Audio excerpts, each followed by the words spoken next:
Bismillahirrahmanirrahim. Assalamualaikum warahmatullahi wabarakatuh.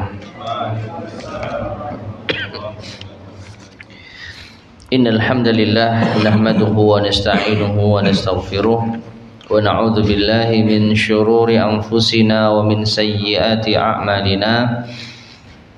Man yahdihillahu fala mudilla lahu wa man yudlil fala hadiya lahu. Wa asyhadu an la ilaha illallah wahdahu la syarika lah wa asyhadu anna Muhammadan abduhu wa rasuluh. Allahumma salli wa sallim wa barik ala nabiyyina Muhammadin wa ala alihi wa ashabihi wa man tabi'ahum bi ihsanin ila yaumiddin, amma ba'd. Ma'asyiral muslimin, para jamaah sekalian rahimani wa rahimakumullah. Alhamdulillah kita bisa melanjutkan kembali kajian kita membahas kitab Al-Jami'ul Farid lil As'ilati wal Ajwibati ala Kitab Tauhid yang disusun oleh Syekh Abdullah Ibnu Jarullah Al-Jarullah rahimahullahu ta'ala. Dan sekarang kita masuk pada bab yang ke-56. Bab yang ke-56 yaitu babun la yus'alu biwajhillahi illal jannata. Tidak boleh meminta dengan menyebut wajah Allah melainkan surga.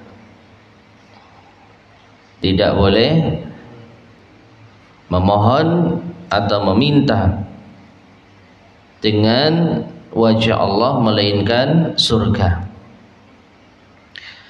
Maksudnya, ma'asyar muslimin rahimani wa rahimakumullah, ketika seseorang memohon tentang suatu perkara, maka biasanya dia menyebut sesuatu.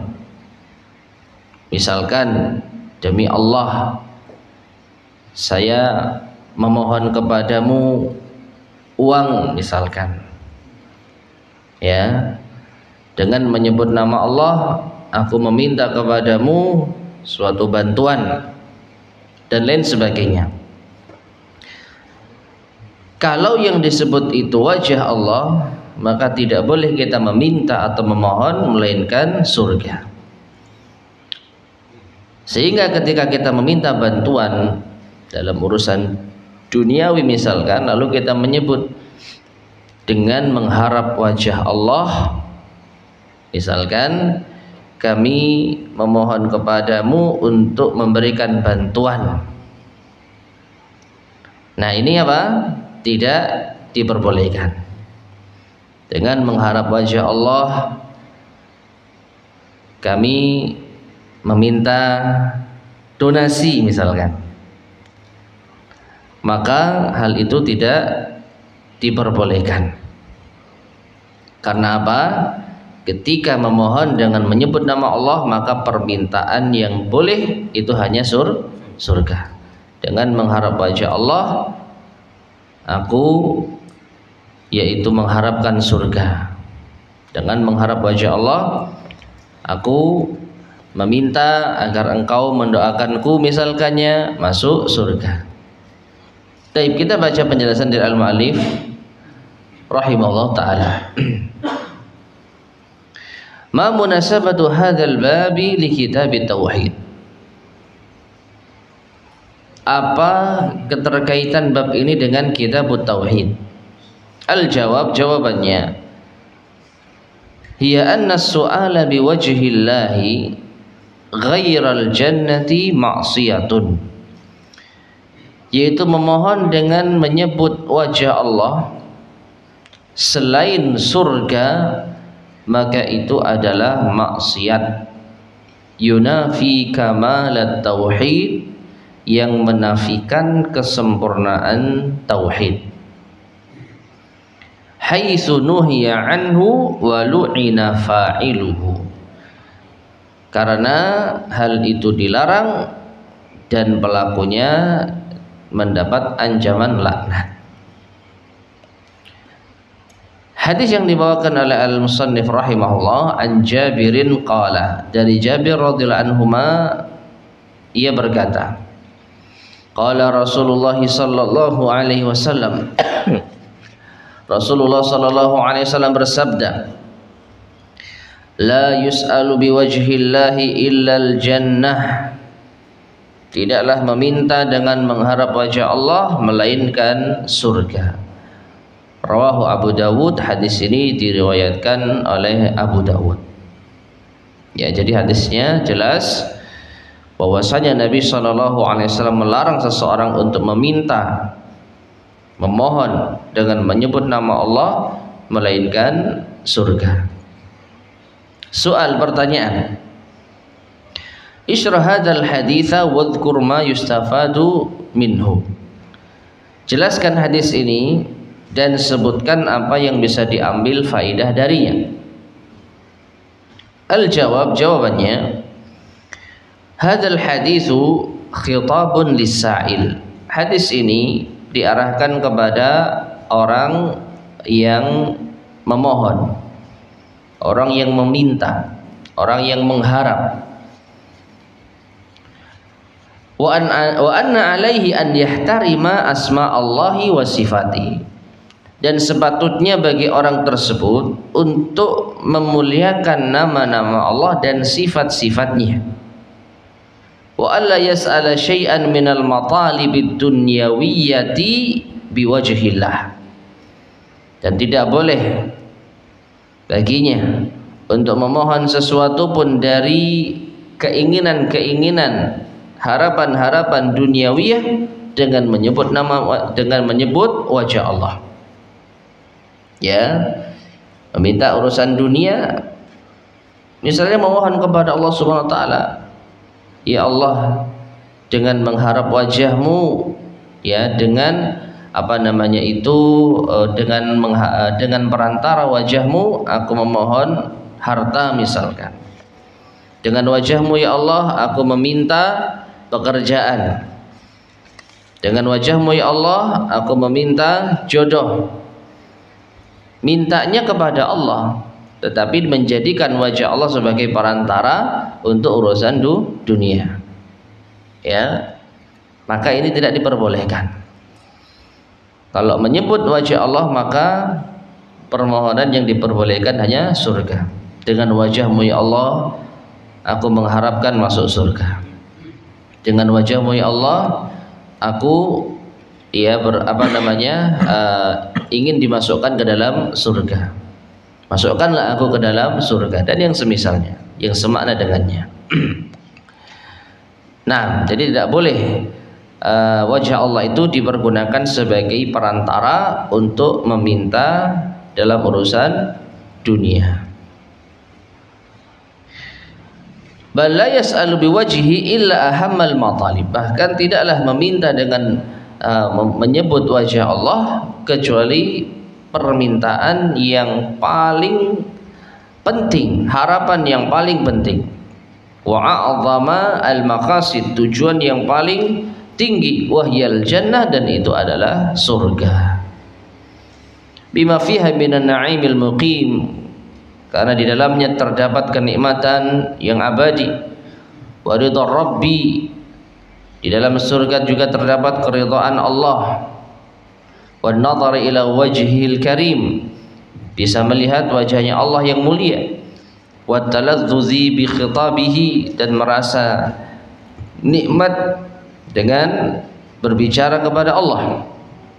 Fahadal matlabul asna huwa alladhi yus'alu biwajhillah, maka harapan yang tinggi ini yang sepantasnya, yaitu seseorang meminta dengan menyebut wajah Allah. Ya. Wa amal matalibud dunyawiyah wal umurud diniyah, adapun harapan-harapan duniawi, bahkan perkara-perkara agama, wa in kana al-'abdu la yas'aluha illa min rabbih, meskipun seorang hamba tidaklah memintanya kecuali dari Tuhannya, fa innahu la yas'aluha biwajhillah, maka sesungguhnya dia tidak boleh memintanya dengan menyebut wajah Allah. Ya, taib.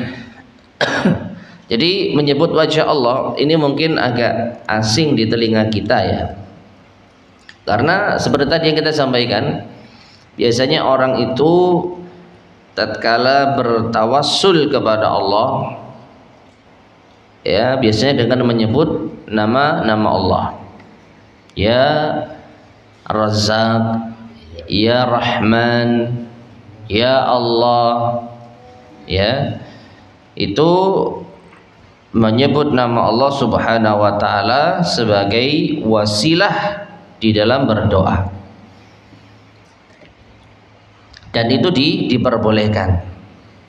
Walillahil asmaul husna fad'uuhu biha, dan Allah memiliki nama-nama yang baik, nama-nama yang indah, maka berdoalah dengan perantara nama tersebut. Dan caranya sudah kita sering jelaskan. Kita sebut nama Allah, lalu setelah itu kita mohon kepada Allah untuk mengabulkan hajat kita.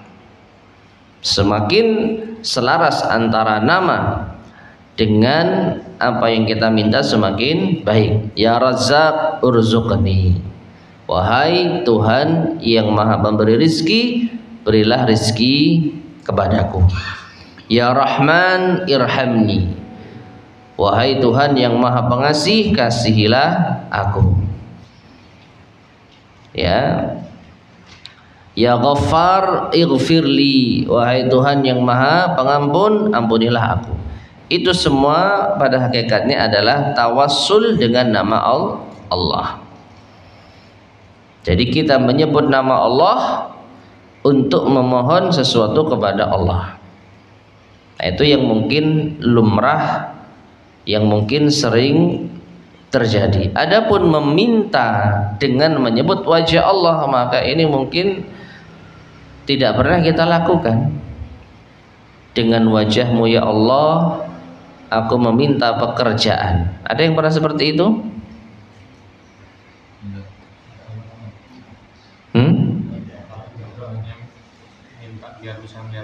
Nah, kan itu minta untuk bisa melihat wajah Allah. Kalau itu ada hadisnya, bahkan ada doa yang dituntunkan Rasulullah SAW. As'aluka ladzatan nadhari ila wajhik wa syauqa ila liqa'ik. Aku mohon kepadamu ya untuk bisa melihat wajahmu,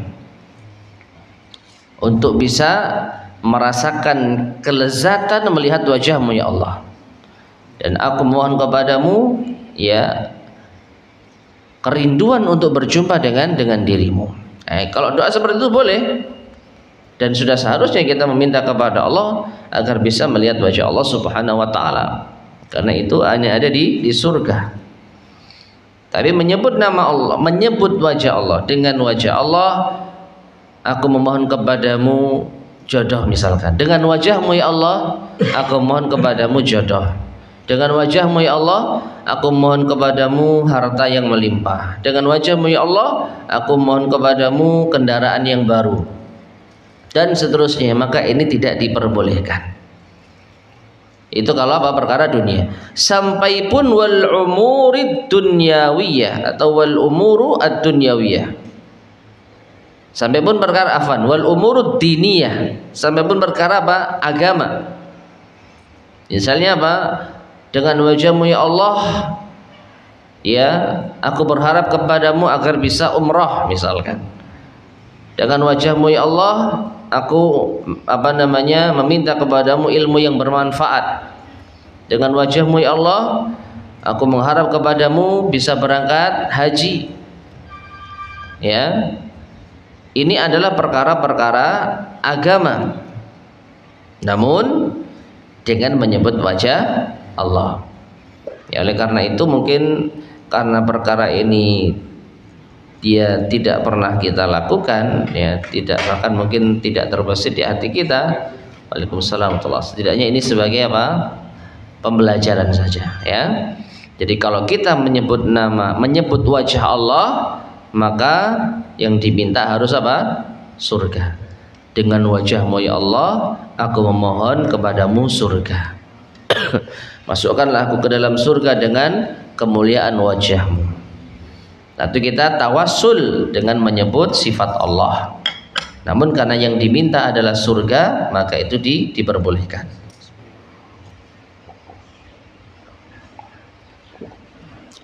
Taib, itu hadis larangan. Adapun hadis laknat, faqad jaa al-wa'idu ala dzalika fil hadis. Dan sungguh telah datang ancaman atas yang demikian itu, yaitu laknat Allah di dalam hadis.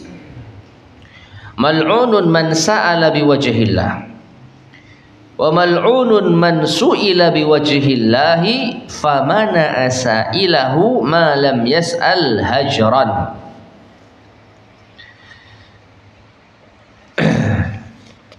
Hadis ini diriwayatkan oleh Imam At-Tabarani dalam Al-Kabir dari Abu Musa, dan As-Suyuti mengisyaratkan hadisnya hasan. Allah alam bisawab, saya tidak mengecek hadis ini statusnya sahih atau tidak. Namun anggap hadis ini sahih, maka penjelasannya seperti ini. Mal'unun, dilaknat orang yang memohon dengan menyebut wajah Allah. Ya, dengan wajah Allah tolong beri saya makan, dengan wajah Allah mohon beri saya bantuan, dengan wajah Allah mohon beri saya pekerjaan. Ya, jadi meminta-minta dengan menyebut wajah Allah. Kalau menyebut nama Allah ini diperbolehkan, ya, hanya saja tidak boleh kita bermudah-mudahan untuk apa? Meminta-minta. Bab ke-55 sudah kita bahas, ya. La yuraddu man sa'alallah. Tidak boleh ditolak orang yang meminta dengan nama Allah atau menyebut nama Allah, ya. Hadis Ibnu Umar, kita ulang, bahwasanya Rasulullah SAW bersabda, man sa'ala billahi fa'atuhu, barang siapa yang meminta dengan menyebut nama Allah maka berikan. Namun sekali lagi dilarang bagi kita untuk meminta-minta. Tapi kalau dalam kondisi yang darurat sehingga kita tidak bisa melakukan apa-apa kecuali hanya meminta, lalu kita menyebut nama Allah Subhanahu wa taala, maka bagi yang diminta harus memberikan. Karena termasuk di antara bentuk pengagungan terhadap nama Allah. Ya, demi Allah Pak, saya belum makan misalkan, tolong beri makan saya. Ya, dengan menyebut nama Allah, saya butuh bantuan ini dan itu. Nah, itu diperbolehkan jika memang dalam kondisi yang darurat. Adapun dengan menyebut wajah Allah maka tidak diperbolehkan sekalipun dalam kondisi darurat. Karena ancamannya apa? Laknat. Mal'unun man sa'ala biwajhillah. Sungguh terlaknat orang yang meminta dengan menyebut wajah Allah. Wa mal'unun, dan terlaknat pula man su'ila biwajhillah, barang siapa yang diminta oleh seseorang yang menyebut wajah Allah. Famana asailahu, lalu dia menolak permintaannya, jadi nggak dikasih, malam yas'al hajran, selama orang yang meminta itu tidak meminta perkara yang dilarang. Taib, ma'asyar muslimin rahimani wa rahimakumullah. Mungkin di sini nampaknya ada sedikit kontradiksi, ya, dalam artian di potongan hadis pertama ada ancaman laknat bagi yang meminta dengan menyebut wajah Allah. Di potongan hadis yang kedua, sedangkan kalau kita yang diminta orang lain yang menyebut wajah Allah, kita nggak boleh menolak. Jadi orang yang menyebut nama Allah, menyebut wajah Allah, Pak, tolong Pak, dengan wajah Allah saya butuh makan, tolong beri saya makan, maka berdasarkan hadis ini dia terlaknat. Nah, kita yang dimintai, orang yang menyebut wajah Allah, kalau kita nggak ngasih, kita juga mendapat ancaman laknat. Loh, katanya nggak boleh, ya wallahu a'lam bishawab. Kalau kita yang meminta, maka ini yang kita perlu perhatikan. Jangan sampai meminta dengan membawa wajah Allah, dengan menyebut wajah Allah. Tapi kalau kita dalam posisi yang diminta, sampai pun orang yang meminta itu berdosa, itu tanggungan dia. Karena dia mungkin tidak tahu adabnya, atau dia mungkin tidak mengerti hadis ini, sehingga dia untuk menguatkan keinginannya, untuk menunjukkan kesungguhannya, dia membawa-bawa wajah Allah. Ya, dengan wajah Allah, sungguh hari ini saya membutuhkan bantuan Anda, tolong beri saya uang, misalkan. Maka kita yang mendengar itu harus memberi. Ya, kalau tidak memberi, kita mendapat ancaman apa? Laknat. Nah, di antara penjelasannya karena orang itu sudah menyebut wajah Allah. Nah, untuk mengagungkan penyebutan wajah Allah, selayaknya kita memberi. Ya. Namun sekali lagi wallahu alam, derajat hadis ini dia tidak ada keterangan yang lebih lanjut. Mudah-mudahan bisa kita carikan referensinya kemudian hari. Adapun di dalam keterangan hanya tertulis hadis ini diriwayatkan oleh Tabarani dari Abu Musa dan As-Suyuti menilai hasan. Ada keterangan di situ enggak? Enggak ada ya. Tidak ada keterangan derajat hadisnya ya. Taib. Wa yustafadu minal hadis, adapun yang bisa diambil faedah dari hadis ini, yang pertama, annahu la yas'ala atau annahu la yus'alu biwajhillah illa ahamul matalibi wa hiyal jannah. Tidak boleh meminta dengan menyebut wajah Allah kecuali perkara yang paling penting, yaitu surga. Enggak ada yang lebih dari itu. Yang kedua, isbatu sifatil wajhi lillah, penetapan sifat wajah bagi Allah Ta'ala, kama yaliqu bi jalalihi wa 'azamatihi, sebagaimana yang layak bagi kemuliaan Allah dan keagungannya. Wallahu subhanahu wa ta'ala a'lam. Taib. Untuk faedah yang kedua ini, ma'asyar muslimin rahimani wa rahimakumullah, mungkin yang lebih penting untuk kita perhatikan ya. Karena apa? Kebanyakan kaum muslimin ketika melewati hadis-hadis ataupun ayat-ayat terkait dengan wajah Allah, maka mereka kebanyakan mentakwilnya, atau dalam bahasa yang lebih tepat mentahrifnya, merubah maknanya. Seringkali wajah Allah itu diterjemahkan dengan pahala. Ya, mengharap wajah Allah artinya apa? Mengharap pahala Allah. Nah, ini termasuk di antara penyimpangan di dalam akidah asma was sifat. Karena apa? Ada kesan kalau orang yang memaknai wajah dengan pahala, dengan balasan, maka seakan-akan dia tidak menetapkan sifat wajah bagi Allah.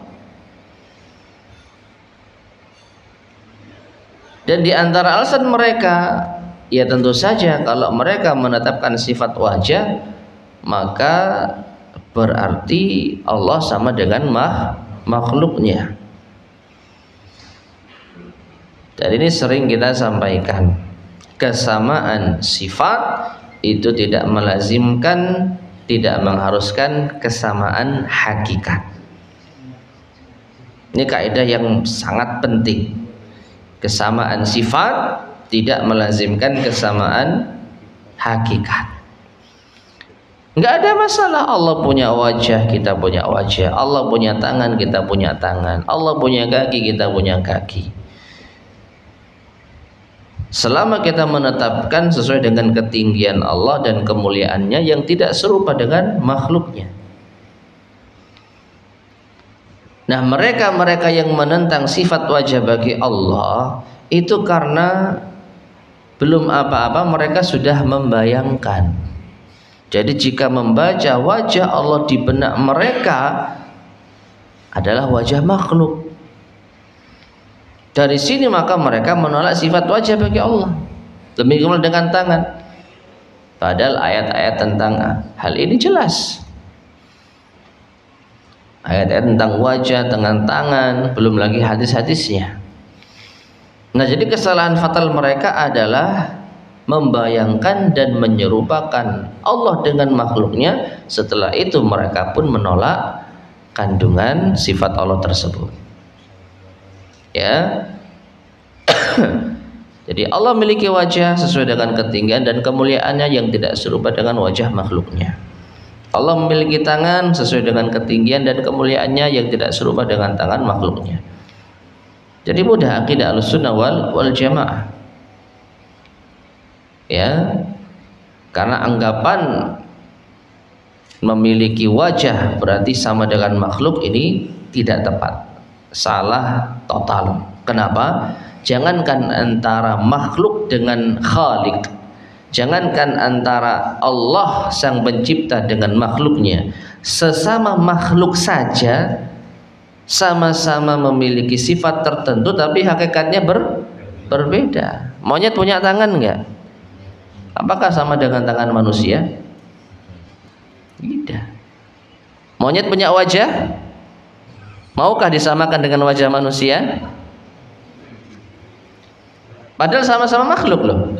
Sama-sama punya tangan, sama-sama punya wajah, sama-sama punya kaki. Ya. Sama-sama hidup. Tapi berbeda hakikatnya. Nah, ini antara makhluk dengan makhluk, maka apalagi antara makhluk dengan Khalik. Apalagi antara manusia dengan sang penciptanya. Jadi apa masalahnya kita menetapkan Allah memiliki wajah, memiliki tangan, selama kita tetapkan sesuai dengan kemuliaan dan ketinggian Allah yang tidak serupa dengan makhluknya. Ya, jadi mereka memaksakan diri untuk menjangkau dengan akal mereka, seakan-akan semua harus dipahami. Kalau Allah itu tidak bisa kita pahami, lalu bagaimana cara kita? Seakan-akan mereka ingin tahu hakikat Allah.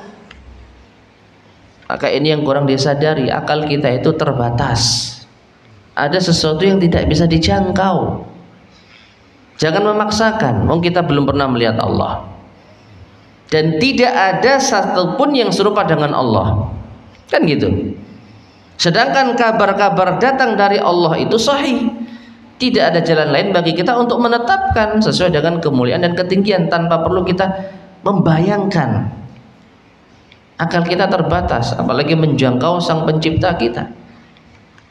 Dan lagi-lagi contoh sepele, masalah makhluk saja akal kita nggak bisa jangkau kok. Apa itu? Duluan mana ayam sama telur? Ayam. Loh, ayam dari mana? Nah, telur yang melahirkan siapa? Ayam. Hah?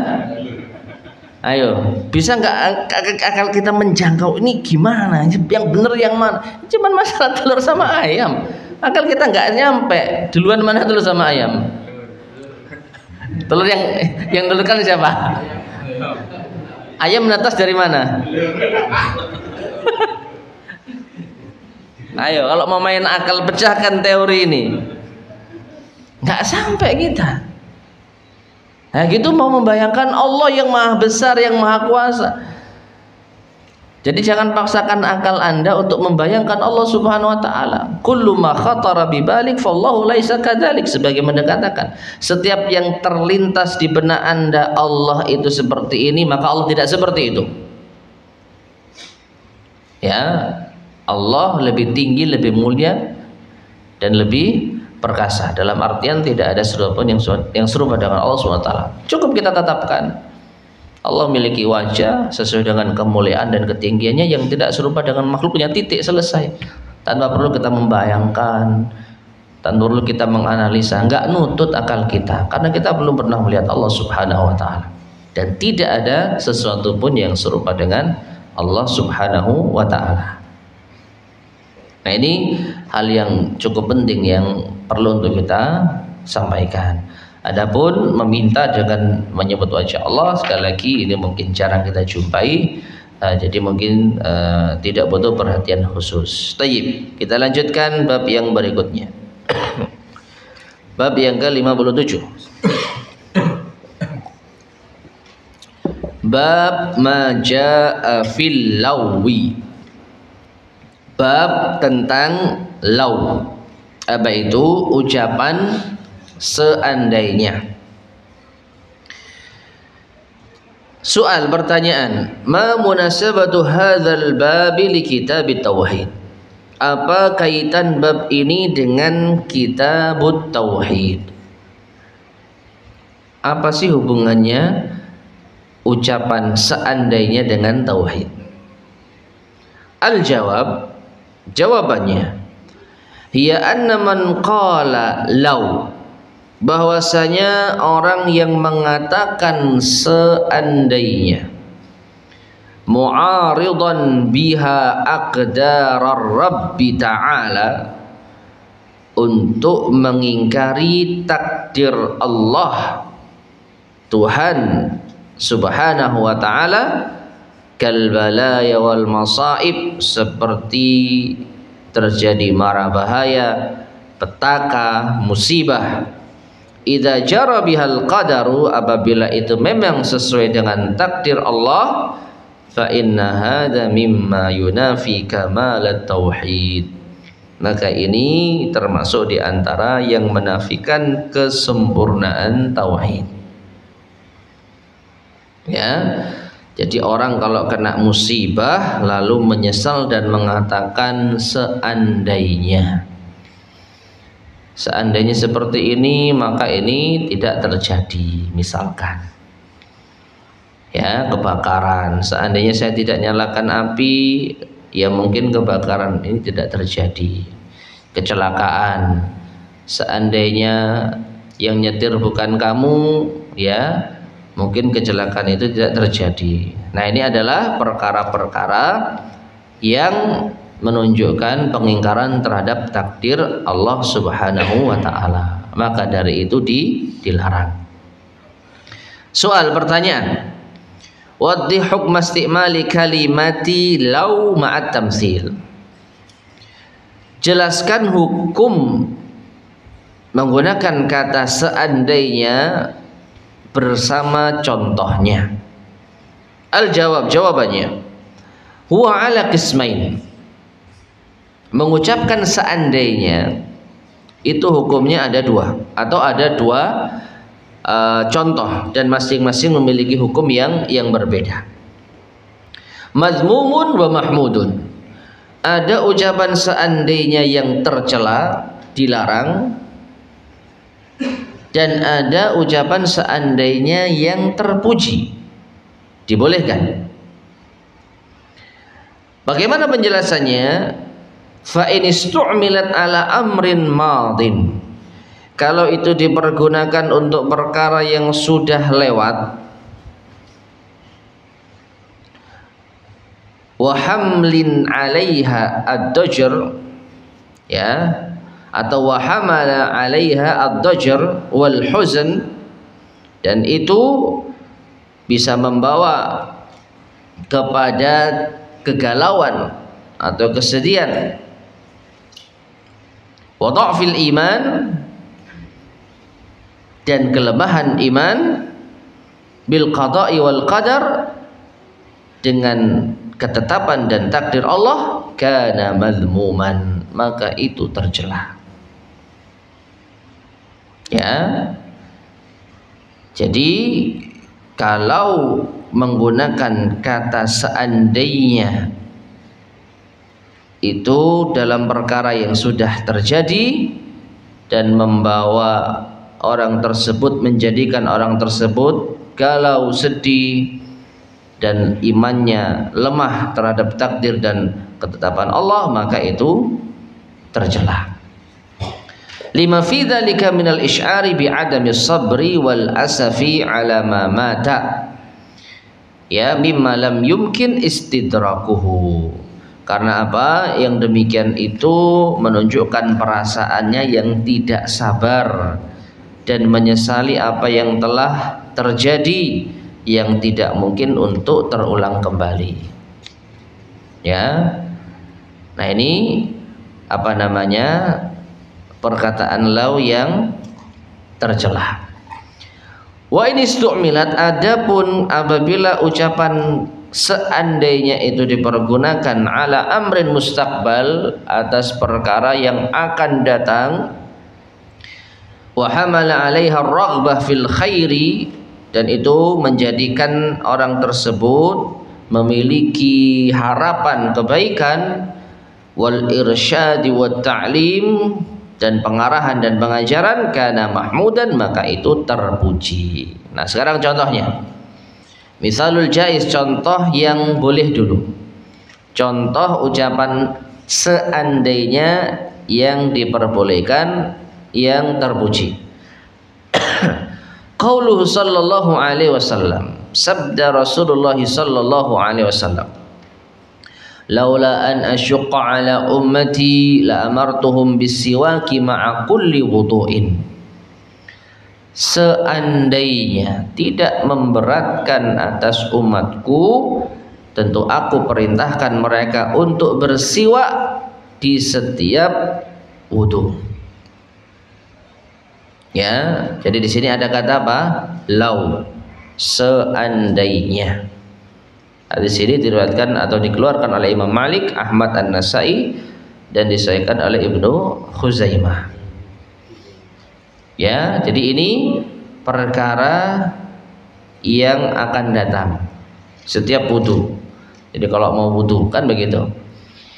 Jadi seandainya tidak memberatkan umatku, aku akan perintahkan mereka untuk bersiwak di setiap wudu.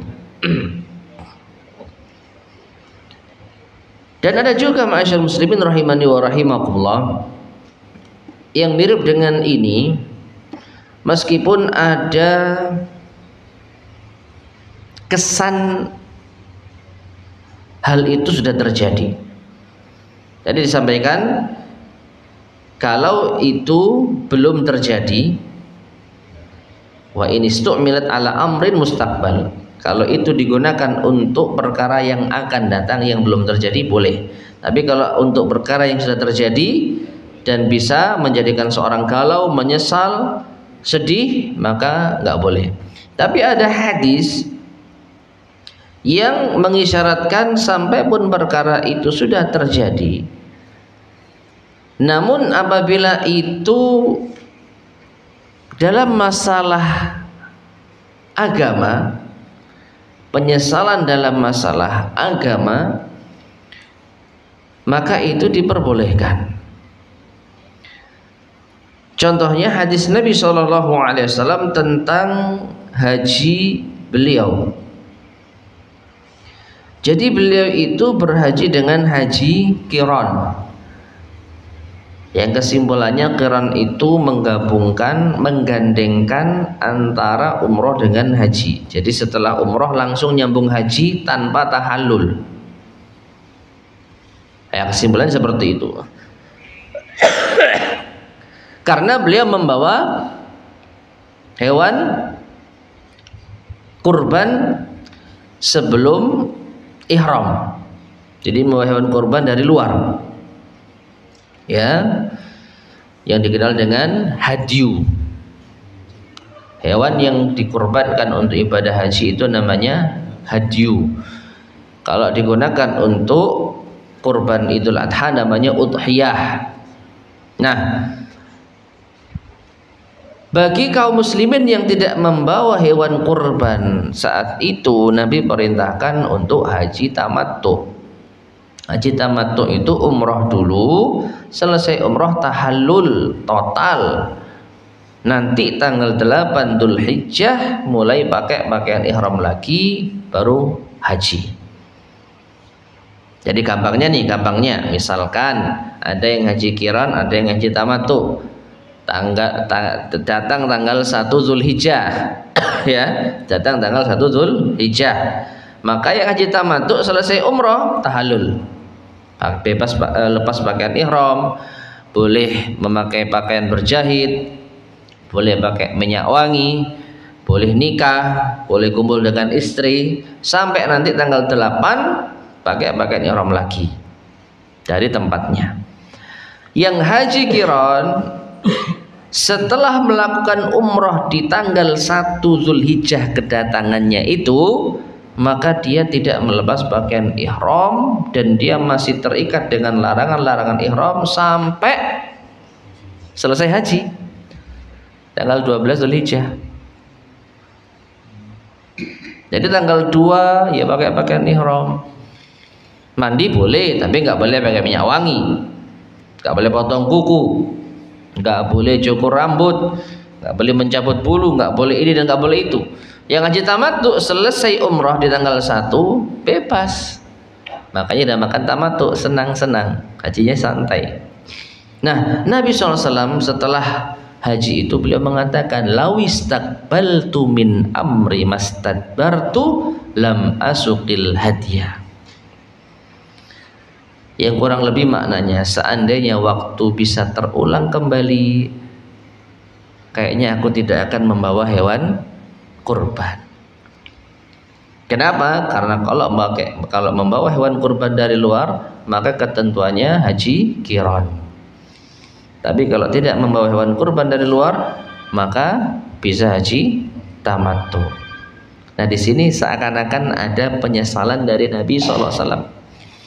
Tapi para ulama kita menyebutkan penyesalan ini dalam urusan agama, maka diperbolehkan. Ya, contoh dalam urusan kita, seandainya tadi saya mencatat, nah, habis ngaji, terus seandainya tadi saya mencatat, nggak goblok saya. Ini bahasa kasar ya. Kan saya sendiri ya, yang dicelakan saya sendiri, ya, bukan orang lain ya. Ya, jadi seandainya tadi saya datang lebih awal sholat Jumat, ya mungkin saya bisa dapat khutbahnya apa? Unta. Mau dapat unta, datangnya jam berapa antum? Jam 8? Unta, sapi, kambing, ayam, telur, iya kan? Berarti ada 5 waktu, ada 5 jam sebelum masuk. Iya, khutbah. Katakanlah khutbah setengah 12. Ayo. Jam 11 dapat unta? Khutbah jam setengah 12. Setengah 11 sampai 12 dapat telur.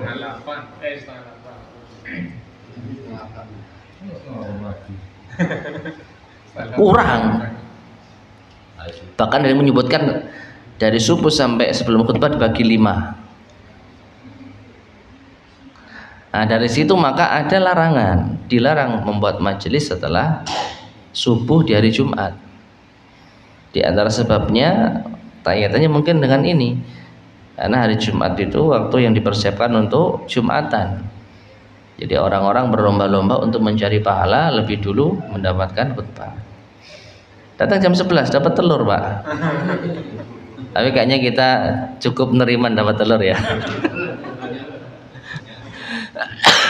Coba kalau serius dihitung, dapat apa kita? Jam 10 paling nggak dapat ayam. Ya misalkan jam 10 dapat ayam, jam 9 dapat kambing, jam 8 dapat sapi, jam 7 dapat unta. Itu kalau hitungannya seperti itu bisa kurang. Jam 11, setengah 12 khotib naik mimbar ya. Ya, mungkin dapat tepungnya tok. Ya. Tidak ada itu. Taib, ya. Jadi Nabi SAW menyesal dan berharap kalau waktu bisa terulang maka aku akan haji tamattu. Kesimpulannya seperti itu. Nah, jadi Kalau kita perhatikan memang ini masa lalu, tapi ini dalam urusan agama dan juga sebagai motivasi di kemudian hari, ada benarnya. Termasuk juga Pak Nabi SAW pernah berandai-andai, kalau masih ada usia di tahun depan, maka aku akan berpuasa juga di tanggal 9 Muharram. Puasa apa? Tasu'a, menyertai puasa Asyura. Ya. Dan itulah yang kita amalkan. Puasa yang paling afdal yaitu ketika kita menyertakan tanggal 9 dan 10 di bulan Muharram. Nah, sekarang misalul mazmum, misal yang tercela, contoh yang tercela. Qauluhu ta'ala, Allah Ta'ala berfirman ikhbaran anil munafiqin, mengabarkan tentang orang-orang munafik. Yaquluna law kana lana minal amri syai'um ma qutilna hahuna. Mereka mengatakan seandainya ada upaya dari kami atau ada campur tangan dari kami, tentu kita tidak akan terbunuh di sini saat ini. Ya. Nanti penjelasannya akan kita sampaikan. Wa qaulu ta'ala wa qaulullahi ta'ala, dan juga firman Allah Ta'ala, alladzina qalu li ikhwanihim wa qa'adu law ata'una ma qutilu. Dan orang-orang yang mengatakan kepada saudara-saudara mereka, seandainya mereka mau duduk manis, nggak ikut perang, ya, maka mereka tidak akan terbunuh. Lau ata'una ma qutilu, seandainya mereka taat kepada kami, maka mereka tidak akan terbunuh. Taib. Soal, pertanyaan, isyrah hadhil ayah, jelaskan ayat ini. Jadi ayat yang ke 168 dulu dari surat Ali Imran. Jadi ayat yang kedua dulu. Yaitu alladzina qalu li ikhwanihim wa qa'adu law ata'una ma qutilu. Ayat ini wa fiman nazalat, dan kepada siapa ini diturunkan? Al-jawab, jawabannya, yaqulu ta'ala ikhbaran anil munafiqin. Allah Subhanahu wa ta'ala mengabarkan tentang orang-orang munafik. Alladzina qalu li ikhwanihim mimman qutilu fi ghazwati Uhudin. Ya, mereka berkata tentang saudara-saudara mereka yang terbunuh saat perang Uhud ma'a Rasulillah sallallahu alaihi wasallam, bersama Rasulullah sallallahu alaihi wasallam. Dan perang Uhud itu diantara perang yang paling banyak jumlah korban tewasnya. Dari kaum muslimin ada 70 orang tewas. Ya, lebih banyak dibandingkan dengan orang-orang musyrik. Mereka hanya 22 atau sebagian riwayat 37. Jadi banyak yang tewas dari kalangan sahabat. Terlebih dari sahabat Ansor. Ya, itu lebih banyak lagi, maksudnya dari 70 61 setidaknya, atau 66 ya, karena 5 orang atau 4 orang itu dari sahabat Muhajirin. Jadi 60-an lebih sahabat Ansor tewas. Nah, orang-orang munafik berkata ya kepada mereka ini, kepada kawan-kawannya yang lain melihat korban tewas ini, Lau sami'u masyuratana alaihim bil qu'udi, seandainya mereka mendengar musyawarah kita atas mereka untuk tetap diam, wa adamil khuruj, dan tidak keluar ilal jihad, menuju jihad, ma qutilu ma'aman qutila, tentu mereka tidak akan terbunuh. Nah, ini ya. Jadi memang ma'asyar muslimin rahimani wa rahimakumullah, orang-orang musyrik, maaf, bukan orang-orang musyrik, orang-orang munafik itu nggak ikut perang Uhud. Meskipun mereka sempat berangkat. Ya, jadi mereka sempat berangkat bersama Nabi SAW, namun di tengah perjalanan 300 orang mundur. Dipimpin oleh siapa? Ini. Nazalat hadhil ayatu fi Abdillah ibni Ubay bin Salul ra'sil munafiqina wa ashabihi.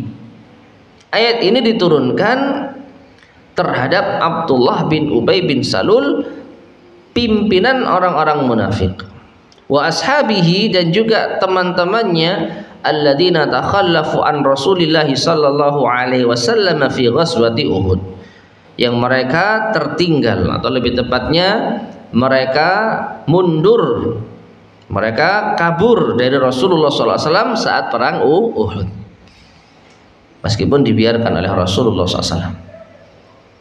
Ya, jadi 300 orang menarik diri dari pasukan Rasul sallallahu alaihi wasallam, semuanya orang-orang munafik. Nah, mereka mengatakan kepada teman-temannya, seandainya mereka mendengarkan musyawarah kita, tentu mereka tidak akan terbunuh. Jadi seakan-akan mereka mengklaim tindakan mereka menarik pasukan sudah benar. Ya, tindakan mereka menarik pasukan itu sudah benar. Maka ini adalah salah. Ya. Jadi ini alasan orang munafik saja yang memang takut mati. Nah, sedangkan ayat yang pertama tadi, qala ta'ala, Allah berfirman, yaquluna law kana lana minal amri syai'um ma qutilna hauna. Mereka berkata, seandainya ada campur tangan kami, maka tentu kita tidak akan terbunuh di sini. Surat Ali Imran ayat yang ke-154. Soal, pertanyaan, manil ladzi qala hadzal kalam? Siapa yang mengucapkan ucapan ini? Walimadza wa mata, dan kapan? Walimadza, dan kenapa? Uzkur munasabatal ayataini lil bab. Sebutkan kaitan dua ayat ini dengan bab. Al-jawab, jawabannya, qalahu ba'dul munafiqina yauma ghazwati Uhudin. Sama. Ya, jadi ini diucapkan oleh sebagian orang-orang munafik pada saat perang Uhud. Li jaz'ihim wa khaufihim min dzalikal yaum. Ya, karena takutnya mereka dan cemasnya mereka pada hari-hari itu. Sama persis.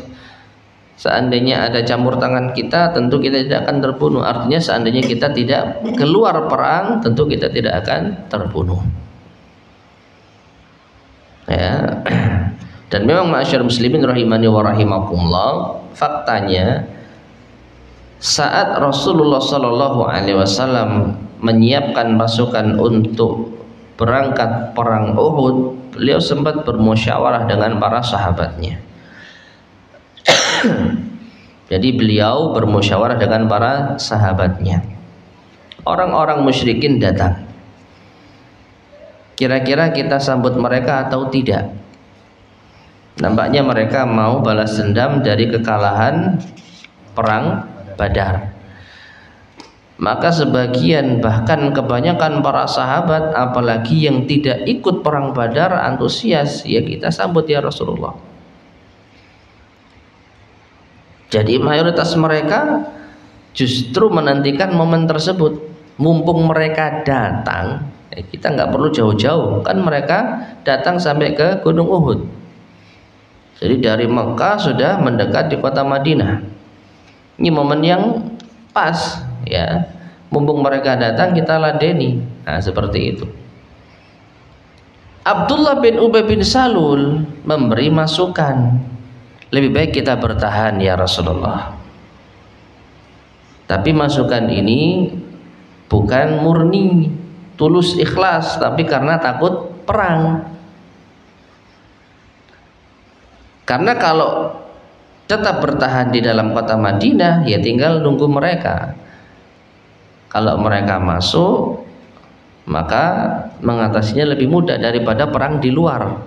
Uhud itu kan di luar kota Madinah saat itu. Jadi perang di luar kota Madinah.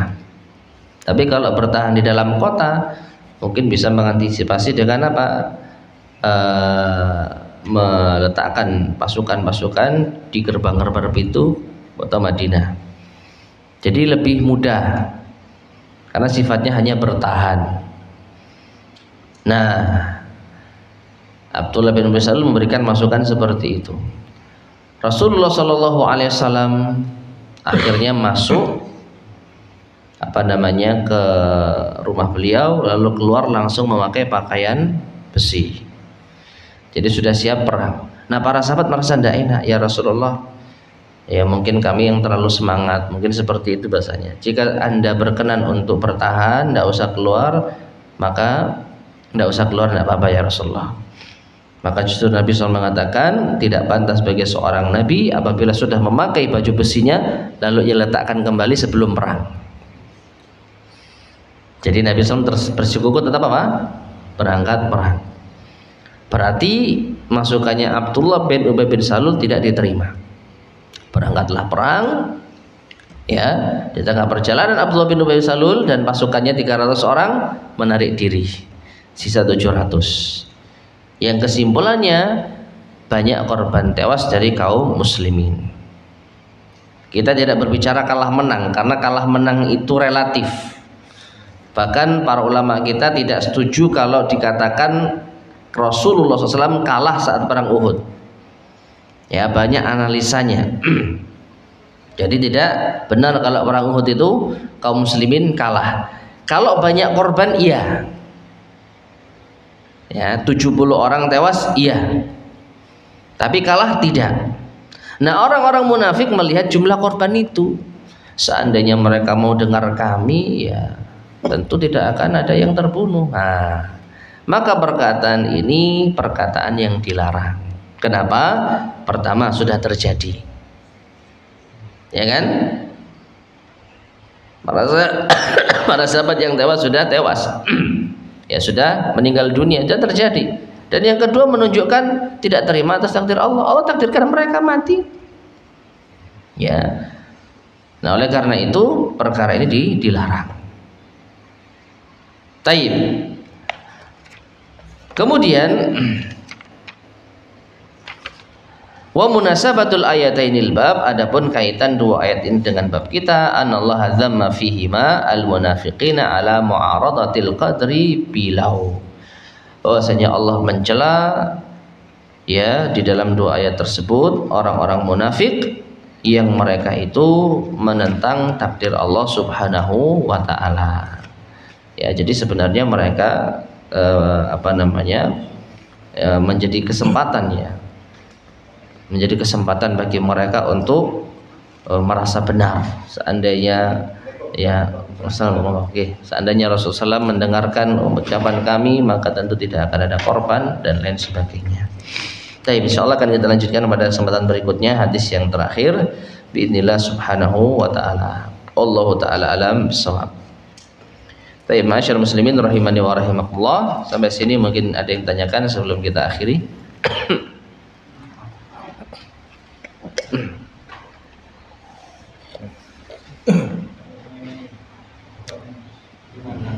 Ya?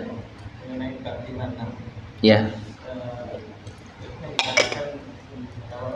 Kita membayangkan wajah Allah tiba-tiba terbesit. Itu apa termasuk perbuatan syirik? Kalau perbuatan syirik tidak. Tapi ini termasuk godaan syaitan. Ya. Godaan syaitan. Kalau seperti itu ya begitu kita sadar langsung kita hilangkan. Ya, jadi tidak termasuk perbuatan syirik. Kecuali kita setelah membayangkan, kita terus membayangkan, akhirnya kita punya kesimpulan ini loh wajah Allah seperti ini, maka bisa terjerumus ke dalam perbuatan syirik dalam asma wa sifat. Wallahu a'lam bishawab. Ada lagi yang sampaikan?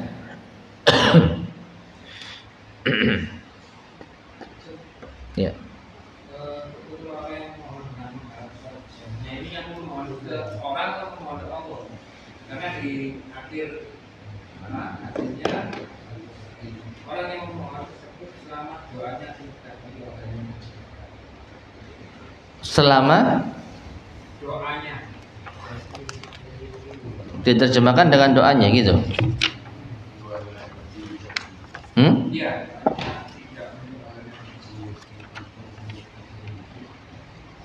Doanya tidak.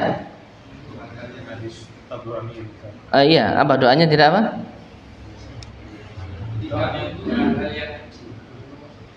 Tidak? Doanya tidak untuk hal-hal yang keji.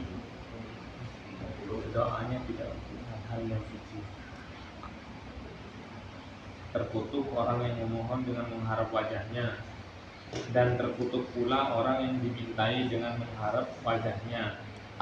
Tidak akan Ulang bentar. Dan terkutuk pula orang yang dimintai dengan mengharap wajahnya.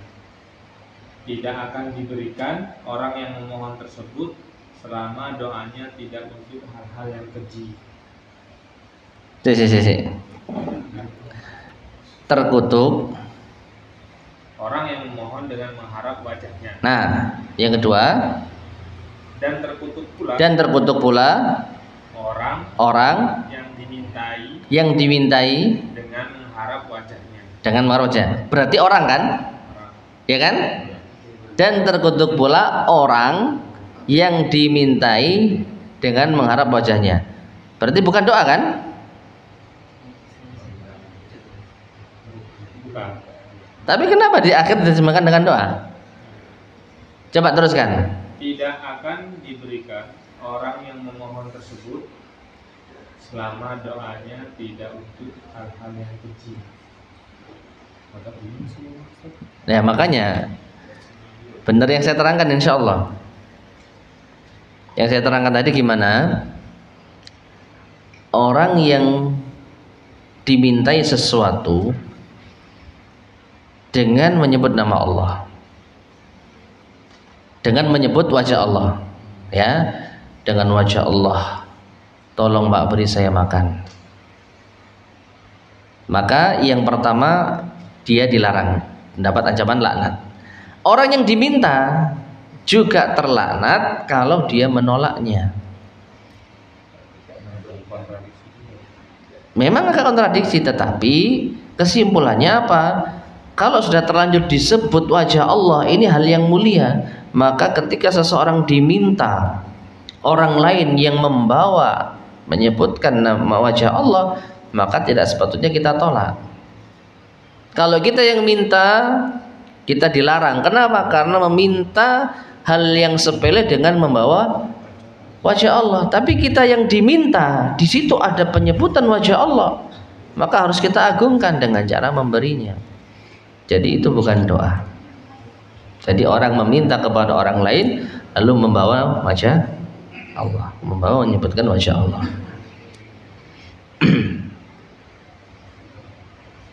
Allahu a'lam bishawab.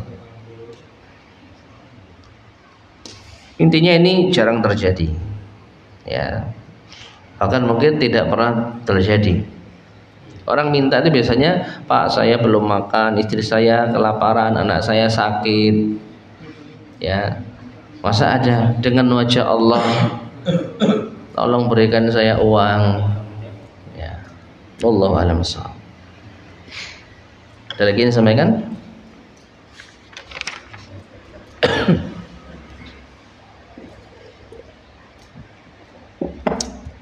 Baik, jika ada, monggo. Amin. Saya cuma ingin minta penilaian pemikiran saya benar atau salah dulu. Barangkali salah mohon disalahkan. Kalau pemikiran saya berarti kesimpulannya orang yang meminta sesuatu sifatnya dunia kepada orang lain dengan menyebut wajah Allah itulah dilarang, karena wajahnya Allah itu terlalu mulia kalau hanya untuk meminta sesuatu yang sepele itu, benar nggak? Betul. Betul ya. Iya.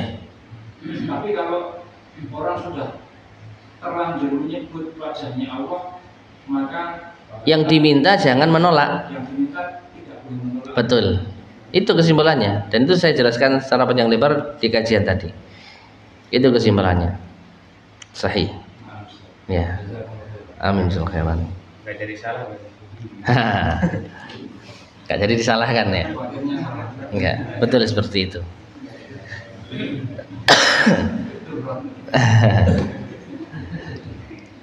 Baik, jika tidak ada lagi yang sampaikan, kita cukupkan. Semoga bermanfaat. Kurang lebihnya saya mohon maaf. Subhanakallahumma bihamdika asyhadu an la ilaha illa anta astaghfiruka wa atubu ilaik. Alhamdulillahirabbil alamin. Wassalamualaikum warahmatullahi wabarakatuh.